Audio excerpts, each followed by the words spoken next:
Hello guys, I'm Jin here. It is a Sunday. It is currently 9:25 p.m. for me, and I decided to do a new series because of the reception I got on my most recent video on YouTube. I think over the span of about 3 days, I had almost 2,000 views on the video, which is encouraging. If I told you guys not to subscribe to the YouTube channel, that I'm grateful for that. So today I wanted to talk about trading or gambling, question mark. That's the title for today. So before I go into this, just no script. I wrote nothing down. This is just an off the spur decision I decided to record and post on YouTube.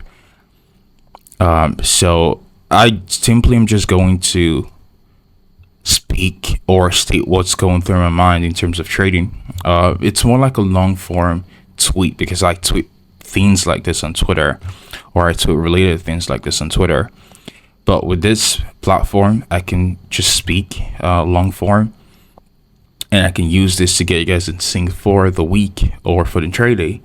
I do not know how often I'm going to do this, but I will start doing this more frequently, and it's going to be its own series. Okay. And today, like I've mentioned before, we're going to talk on trading or gambling, question mark. All right, so the year is 2020, the month is February, and the day is probably 26th of that month. I am on Instagram and I see Q Banks, which is a very popular trader on Instagram. He makes around $200,000 in gold on a gold trade, and the account balance was somewhere around, it was less than 100K. Okay, so I've seen this man go almost 3x his entire equity on one trade. And I think around the time that was his biggest trade, and I'm looking at this and I'm saying to myself, obviously I'm a guy, ego gets in the way, and I'm saying to myself, then if he can 3x his account on gold, I am better than him because I trade institutional, which is a false perception, obviously. Okay, looking back in hindsight. So if I'm better than him, then I could turn my 50K account to probably 150K or something. Now guess what? The next day, I'm up. I'm looking at some ideas on price, and I find an idea on Euro Aussie dollar and also British pound Aussie for a sell. And I go in there and I sell short Euro Aussie, and I put on a 26 lot size. There was no calculations though, okay, because I was so confident I was better than this IG guru who made to around 200K the previous day, so I can make a lot more money than him because I'm better than him.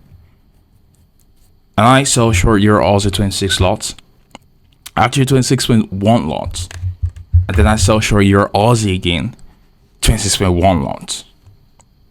So now I'm leveraged in around 52 lot size in Euro Aussie, and then I see British pound Aussie setup looks very good. Guess what? I'm going in with another 26 lot size, even though the stops are different from Euro Aussie and the volatility is more pronounced than Euro Aussie, but I'm still going in with the 26 lot size. Not once, twice. Now I'm leveraged again, 52 lot size in total on pound Aussie. And within the span of less than 10 minutes, my account goes in the red. And now I've lost over half of my account. Now remember, that was all I had left. 2019, I was up 6 figures. The first time I ever got on 6 figures trading, that was me. And I made a lot of very stupid decisions in my career. And 2020, I had to start all over again. So it looked like I had to start all over again. 2020, so I had to start building my account back up to where it was the previous year, and then from that use that too, because I was only relying on trading. And remember, the previous year I dropped out of school because trading was successful for me. And within the span of less than 5 minutes, entire half of the account gone. And I remember closing my positions and I was trembling and I was feeling the sickness come on, like a real sickness. I was feeling feverish. Okay, I was feeling feverish.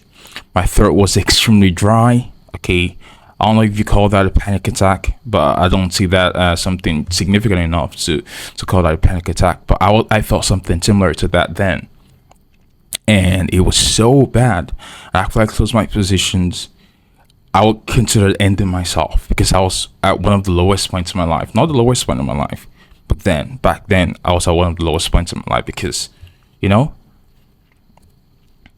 after building up to six figures and living good for a while, I've lost almost everything.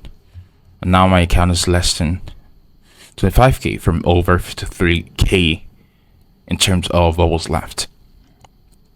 And that created the Lazarus protocols, which some of you guys know by now. And initially, it was focused on the risk. Okay? And this is where I wanted to talk about. Are you trading or are you gambling? Now, a lot of what you see online, you see a lot of people do content and you're talking about, you know, market psychology, you're talking about your strategy, and you're talking about all those things, which is all good. It's awesome, right? They're just talking about all those things. But now, listening to them and even people like myself, it's not going to fix your problem in trading. Because the first problem you had in your trading is your entire approach to trading. You see people like me on Twitter who are making tons of money, and you go on online social media, you're seeing lots of people make money in trading, and you have a perception that trading is a get-rich-quick scheme. That's the first problem. Okay? And so you're in a rush to want to make it so you can get all the glory, so you can get all the attention, so you can feel good about yourself, so you can fix some kind of insecurities. And this is the question I'm posing to a lot of you guys. Are you trading as a career, or are you trading to fix some kind of insecurity in your life? Are you trading because you want to prove to someone else that they should have believed in you all along, that you would have made it work? Are you trading because you want to make it a career, or you want to get that new BMW and you can drive around and you can get all the girls? This is for the guys. I'm speaking to the guys right now. Or if you're a girl, I'm not trying to stereotype, but are you trading as a career, or you're trading because you want to go on vacations and get a Gucci bag, or you want to get a Louis Vuitton bag and you want to show your friends that you're making tons of money? It's all about your mental approach. Okay, if you don't fix your mental approach to the entire industry, I don't mean just the charts, I mean to life itself regarding trading. If you don't fix that aspect of your life, you will suffer in trading. No matter how much you learn, no matter how many concepts you're learning, no matter the things you're learning in price, you will always suffer, always. Because your mental approach is not developed, or it is not right enough for you to attract the success you desire. And see, from studying a lot of successful people over the years, they end up being successful by focusing on the actual work itself, not on the outcome of the work. If you look at someone who I admire a lot, Kobe, for example, he's a student of the game. He's not a student of the money, he's a student of the game. But he made tons of money because he was a student of the game. Right? And that's what you need to do. You need to realize that this is legitimately a career choice for you. Now, this is where you know the traders from the gamblers. A trader will have a bad week or a bad month and accept that's part of trading. That's a cost of doing business. Because you're bound to have periods of drawdown in your career.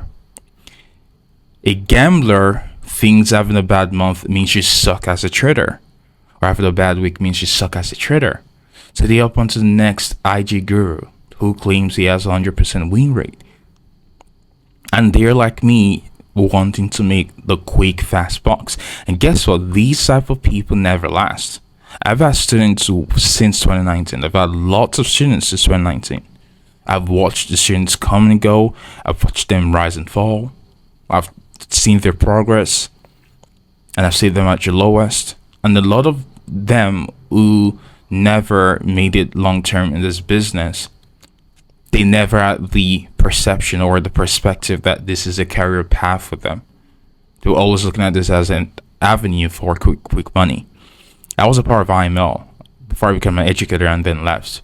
Okay, all the guys from IML, they were taught about manifestations and everything, but they were taught the wrong way because they were all, the chairman. So they called them chairman. So people who have brought in a lot of clients or customers into the company, it was all a marketing scheme. Okay, that was what the entire company was all about. And I had about 100 plus people on my team before I left. And all these people, only a few of them are left in terms of doing the trading, because everyone was all focused on being a chairman, so they can all go on private jet flights and they can all rent penthouses like they saw the other chairmen doing, and they can all get expensive watches, and they could all get a G63 AMG Mercedes Benz, all this very shallow things. And they're the ones where if price went up 10 pips in their direction, you see them going crazy on the Discord. You're going crazy in Telegram about how they're the GOAT. The energy was usually like fire emojis and GOAT emojis, and everyone was all going crazy and showing how they call a 10 pip move or a 20 pip move, and it's all TP smash, and you're all excited, and let's use this to build more, blah blah. It was all of that childish like response. If you're ecstatic about a profitable trade, you have a long way to go mentally. You have a long way to mature into. Okay, if you're pissed off about a loss, you still have a long way to develop mentally. Okay, if you are going to do this, you have to decide, do I want to do this long term, or do I want to do it short term like the IG gurus and try to make quick money and then go do something else? If you want to do it short term, you might as well quit. What's the point doing it? Because you're never going to find success. Because there are a lot of things you need to master. First, you need to master yourself by changing your entire approach to price. And then you need to master the markets. And then from there, you need to start being disciplined and professional about your approach to price. You need to have a routine. You need to be on the charts and trade professionally. And I know, let me again come at the people who say you can only trade from your phones. Okay? I'm not saying you cannot do that. But trading on your phone, lying on your bed, that's a very false perception of trading. Trading professionally involves a lot of qualification, a lot of waiting. That's what trading is. Trading is a lot of patience and waiting for the perfect condition.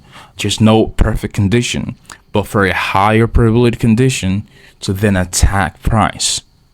Okay? But you guys, you believe that trading means you need to trade every single day. Okay? You need to wake up, get on the chart, and as long as you're on the chart, you must find something. You have to find a trade just because you feel like you're putting the work just by being on the chart, which is wrong.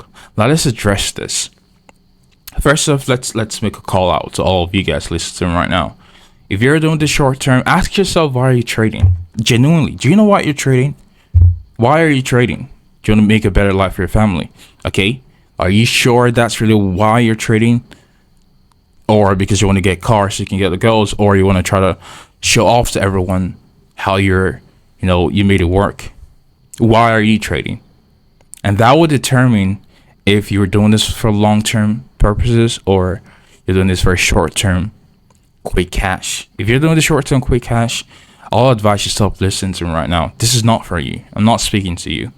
Okay, go do something else. Go find a mentor on Instagram with a 1 to 100 hour return or a 200% return per executions. Go pay for their service and learn from them. Okay, this is for all you guys who find something long term on this.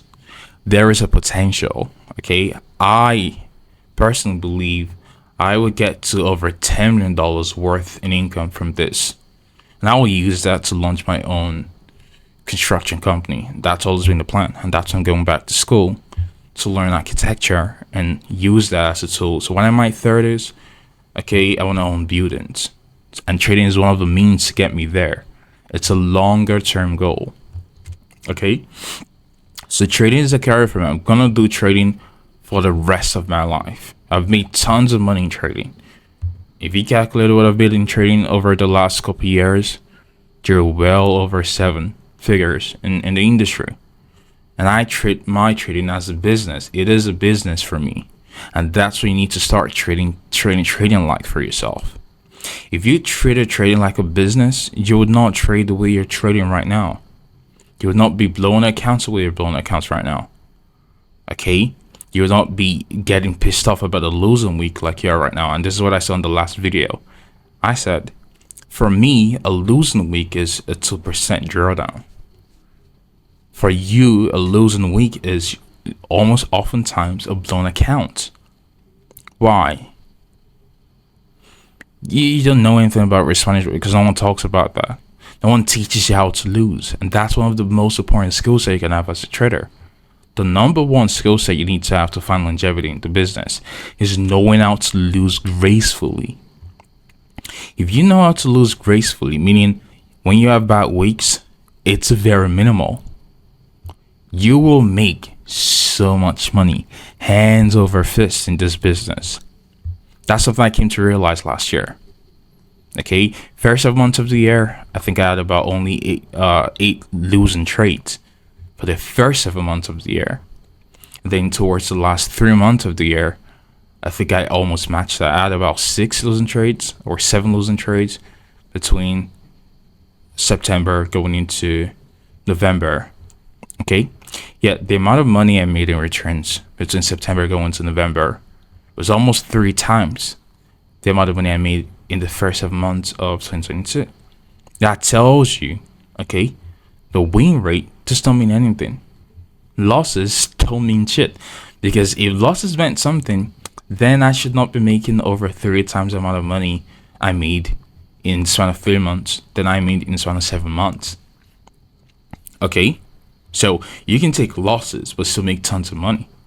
You just need to understand how to use risk reward in your favor, and you also need to understand how to take losses like a professional.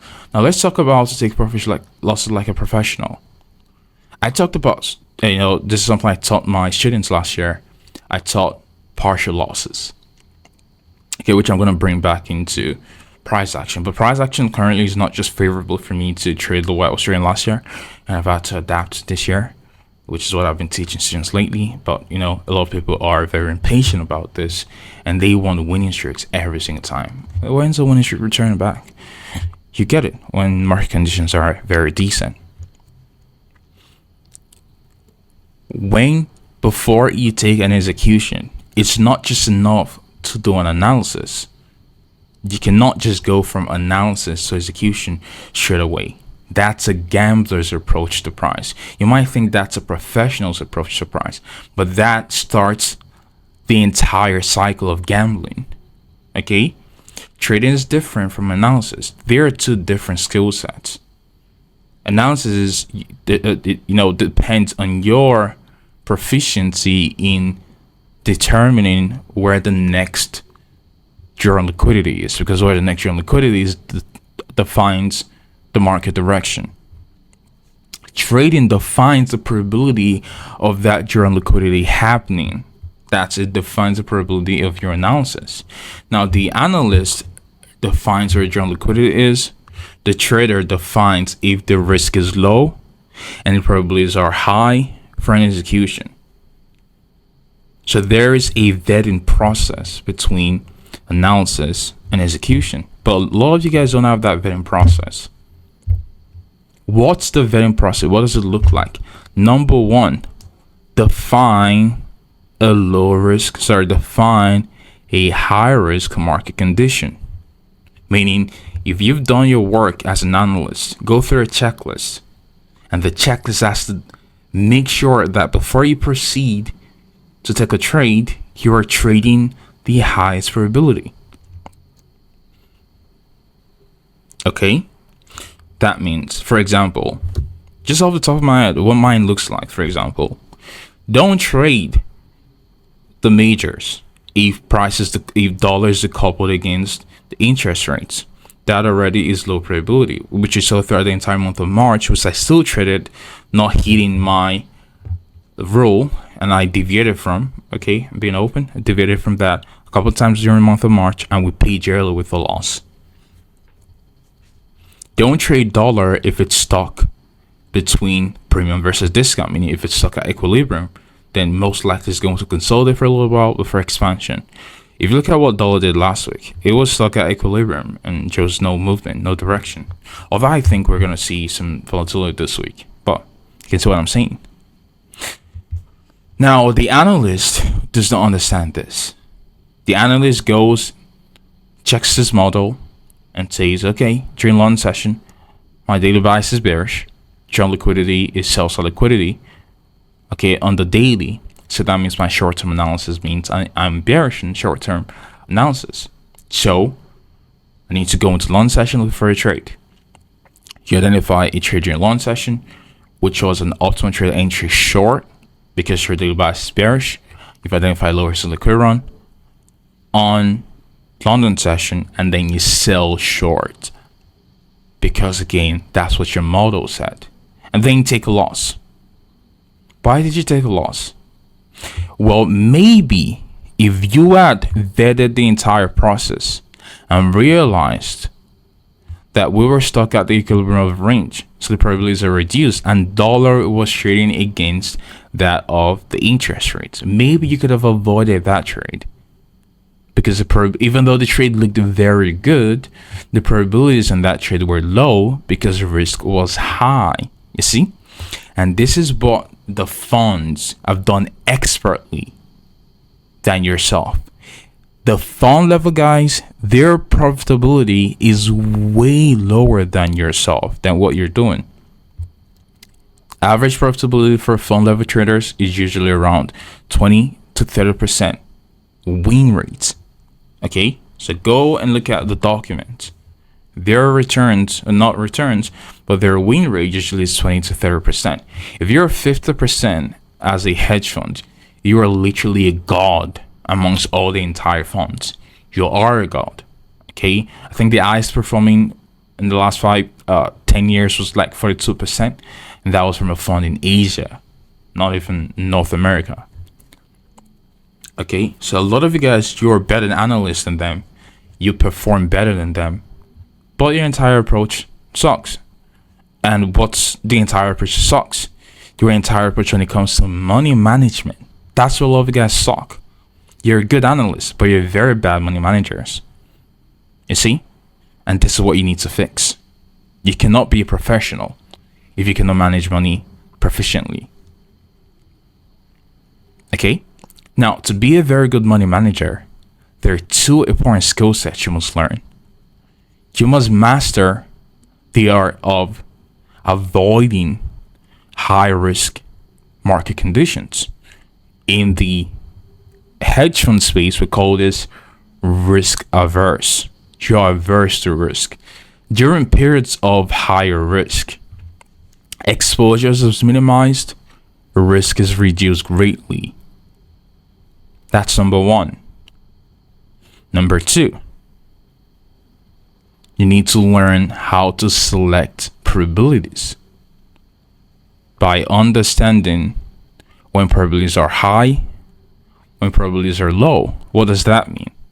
If you identify a daily during liquidity, and then you've identified a lower time frame during liquidity in direction of that daily during liquidity, what's the probability that price should expand down there without going to stop you out first? Because a lot of you guys don't think about this. A lot of you guys don't think about the fact that if you take on a trade, you're more likely to get stopped out than for that price to expand towards your direction. You usually are paralyzed with fear. How many times do you take on a trade? The moment you take on that trade, you are paralyzed, absolutely terrified, fearful on the trade. So many times, right? Why? Why do you think that's the case? Or are you scared of your trade? Because you don't know anything about money management. Don't. And that's what we're going to talk about today. That's what we're actually going to build upon today. Rule number 1: before you take on a trade, define when your bias gets invalidated. What will invalidate your bias? When will it be invalidated? What should you do next? Every single action you take on your M24 must be intentional. Nothing must be left. If you're starting out, nothing must be left to happenstance. What do I mean by happenstance? A lot of you guys take on trades and you don't know, you've not defined conditions for re-entry if you get stopped out. And then you get stopped out and then you re-enter again. Or you go to another pair and you're looking for a new setup. And then you take on that trade, but this time you have a leverage. There's a very fine line between gambling and trading. No matter how disciplined you are, no matter how many times you've written your rules, and I know some of you guys should listen to me right now, you can absolutely relate to this. There's still a fine line between actually following your protocols and just going off the edge and saying, fuck it, I'm going to over leverage, let me make all of this back. And that fine line starts with a lack of preparation. If you took on a trade and you already know what you're going to do, just this book I love from Patrick Bet-David, I think it's like your next 10 moves, your next 15 moves. And Kobe also talks about this. Okay, Kobe talks about preparing in advance. If I do this, I know what I'm going to do next, and I know what I'm going to do next. I know what I'm going to do 5 moves ahead of the next person who is only watching the first one move. And that's how you need to be as a trader. Meaning you've defined your analysis, you defined the risk, defined the probabilities. Now you take on a trade. When you take on that trade, you've already defined your next 5 moves. If the market does this, this is what I'm going to do next. If the market goes to TP1, this is how I'm going to scale out partials. If the market goes up to TP2, this is what I'm going to live up next. If the market fails to move prior to this time, then I'll maybe collapse off of my position and leave some on, or I'll move stops to break even, or I'll collapse the entire position altogether. Or if I get stopped out, I'm not going to take a re-entry. I'm done for the day and I'll close up shop and wait until after NFB or until after FOMC. See? So what you're doing is before you're taking on a trade, you already know when you're going to be wrong and what you're supposed to do next. You already know when you're going to be right and what you're supposed to do next. You already know what to do if price fails to expand. It's all planned. There's no happenstance. There's no re-entry without planning for that re-entry. Okay? Just because if that's how a lot of you guys get sucked into poor trading management, you have no preparation before a trade. You're going to trade and you don't know what you're going to do next. And then when you get sucked out, you go back in and you use the same leverage you used on the initial trade to try to recoup it. And then that one gets stopped out. And then you say, okay, let me just try the final time. Okay, let me for a 1 to 7 risk to reward. If I can get that 1 to 7 risk to reward, I'll recoup all my losses, and I'll end the day up being profitable. So let me try one more time, and then you try one more time again, and you see price go in your direction just a little bit, and then you add more positions. Okay, let me just quickly, if price can just get back into this 5-minute old high, let me just quickly make back all my profits for the day and recoup my losses, and I'm good. And you add a 0.5% risk on, and guess what? The market goes against you, freaking stops you out. Now you're pissed off. Now your initial 1% risk, which you use on the first trade, is now a 5% loss. Now you're down half of your challenge account. What's going on? There's no approach. There's no planning. There's no preparation. No approach. Why? Your trading turned into gambling midway because of a lack of anticipating the next 5 moves in your execution. Can you see how trading is a different skill set from analysis? Imagine you wanted to get surgery. You went to the doctor and you said, I think this is my problem. Okay, I'm having this issue. What's a good surgery? Let's say it's gonna be a weird one. No video is complete without me making jokes. But let's say you wanted to get a BBL. You're a guy, you're a girl. I don't know why you want to get a BBL as a guy. But let's say you wanted to get a BBL. That's the only good reason I can think of a surgery. I can't think of anything right now. Okay, you wanted to get a BBL and you went to your doctor for consultation. You saw online that getting a BBL was $20,000. You had $20,000 saved up, and you went to your doctor for a consultation. And you got to the office and said, doctor, I want to get a BBL. And my ass is not, it's small, and I want it to get fatter, so I need a BBL. And doctor says, no consultation, nothing. Straight away, doctor says, all right, let's go get a BBL. Let's do the surgery right now. Wouldn't you be like, aren't you supposed to prepare? Aren't you supposed to do what you're supposed to, like, take time to assess the situation for going to get surgery? Doctor's like, no. You want a BBL? Let's go get one. Just know, doctors not asking you how it should look like or walking you through the process of recovery, everything. It's just, you want to get a BBL? Let's go do that right now. And doctor gets there, and then doctors, calling the nurses. All right, I need to get this from you. Okay, get this from me. Where's this one? And where's that one? Wouldn't you say, with all due respect, fuck this? I'm not, getting surgery. Let me go to someone else. Of course you would. Why? There was no preparation for the surgery. Okay, the doctor did not prepare for the surgery by walking you through the process of recovery, walking you through the process of, the downsides to doing surgery, walking you through the process of how the end product should look like and all those different things. So every time, and I know this was a very shitty analogy and a very shitty example. Every time you're about to put on a trade, think about my voice reminding you of this doctor trying to give BBL surgery with no planning, no preparation, nothing. You would respectfully tell him to go fuck himself. So if you're going to act that way to a doctor, shouldn't you do that same thing in your trading before an execution? Meaning, before you take on a trade, there is a proper preparation for your next 5 moves after your execution. What are you going to do in the case of price not going your direction? Let's say you bought off of a bullish order block and your stop goes 3 pips below the bullish order block for a buy. When would your trade be invalidated? Well, typically, if price trades through the mean threshold of the bullish order block, it becomes invalidated. So that is on your journal. When price trades through the mean threshold on the closing basis, I close my trade. No second guessing, no thinking. This is what I'm going to do. If your target is old high from London and you're trading the New York session off of that bullish order block, when are you going to move start to break even? If price displaces away from a bullish order block and gets up into a bearish fair value gap, I will move stops to break even, because I could be wrong potentially and price to sell off from the bearish fair value gap. I don't want to lose money after seeing significant displacement. That's another approach.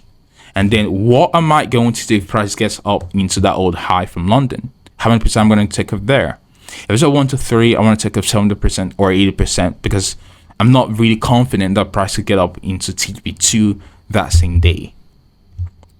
So what you're doing, there's all planning, and you need to do all of this while writing down them on your notepad, not on your phone. If you're lying down in bed on your phone, what are you doing? Because I know we all want to sell the lifestyle of trading from your bed. Everyone sells the lifestyle. I lay on my bed and I trade it from my bed. That's unrealistic. I don't trade from my bed. Okay, I don't lie down and do stuff like that. I can't. You could, but I can't, because I need to write so many things. Price is gonna trade, I'm writing down stuff and making sure it's all planned, it's all prepared. Preparation leads to proficiency in trading. That's the main takeaway from this. That will separate you. You might not be a professional yet because you might still have some inefficiency you need to fix, but preparation eliminates majority of your problems when it comes to money management, because you've defined, and this is what I tell people, it's easy to be a trader if you can prepare in advance. What I say in advance? In advance, okay? Preparation is the antidote to fear. Preparation is the antidote to being panicky. Prepare everything using, if this happens, then I'll do this. By doing it that way, there's no chance for emotions to get in the way. What do you need emotions for? If someone's already giving instructions on what you need to do. This is the problem with trading. All our lives, we've been given instructions. Do this and do it. And that's why so many people find solace, and they find, I don't want to say confidence, but they find solace and they find peace in having a boss and going to work and doing a 9 to 5 job. Why?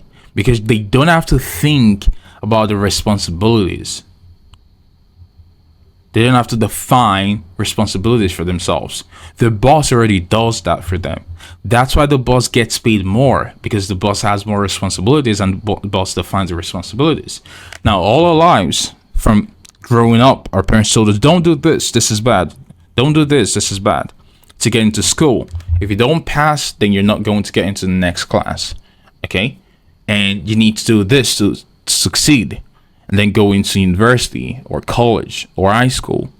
All our lives, we've always been told what the right thing is and what the wrong thing is. We've always been told what we're supposed to do, what we're not supposed to do.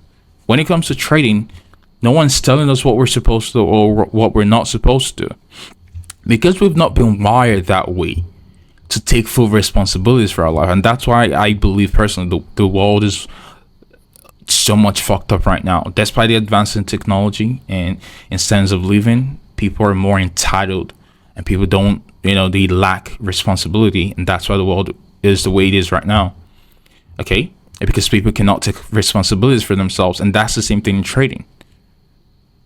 Because you have the freedom to do anything you want, you don't know how to define conditions for yourself to limit your own excesses. What are excesses in trading? The greed. It's all in every single one of us. We have greed and we have fear. But here's a way to tame them. By giving yourself strict rules on what you do. So for example, if your risk limit for the day is 1% and you're risking 0.5% per day, one of your rules to tame that greed, to want to over leverage, is if I get stopped out twice in the 0.5%, I'll delete my broker from my M24, so that way I cannot take another trade. And that greed that I would have put on my live account to take a re-entry, I'll go do so on the demo account. And the demo account is an outlet for me to get away the greed. So what you've done there, a lot of people say this sounds stupid. Why are you deleting your broker from M24 if you meet your risk limit for the day? Well, it curbs the urge, because you're going to look at price. You're going to go on Twitter and see other people who made tons of money on Twitter and just go to eat at you. And you're going to want to go back in price and try to make back the money so you can feel better about yourself. So you see, the greed turned into insecurity. And if you did not go through what I just said, deleting your broker for M24, you go back in M24, you will convince yourself that a trade or a setup looks good, and then you start the entire cycle all over again. And you take more losses than you intended to. So you need to have checks and balances to curb your excesses in price. That desire to want to make quick money, there needs to be a way to curb them.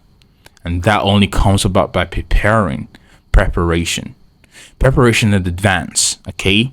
What will you do if this happens? What will you do if that happens? If you're fearful on a trade, what should you do next? Maybe close your laptop and don't take the trade, even if it's good. Close your laptop for the entire day. Stay off of social media until the day is over, and then come back to see how that would have played out. You're going to see the more times you train yourself to detest or abhor very, very bad excesses on the charts, the more professional you get. And here's the thing. Once you can switch your approach in trading from a short-term quick dopamine rush, short-term quick gain, to looking at more longer-term approach and being satisfied with a 1 hour and being satisfied with a 2% gain, you will have made yourself, or you will have put yourself in a better situation than 99.99% of retail trading. Because 99.99% of retail trading, they cannot do this. They cannot follow this. They don't have rules. They think it's childish to do things like this. But I'm telling you, if you want to start taking a step towards being a better money manager, not analyst. We're not talking about being an analyst right now. Those are the things you need to do. Hopefully this is good. And so this is good. Listen, if I get a very positive feedback on this, then I will do more on this series. I'm probably going to title it the Professional Trader Series. All right, you guys will have an awesome Sunday, and I will talk to you guys this week. Be safe.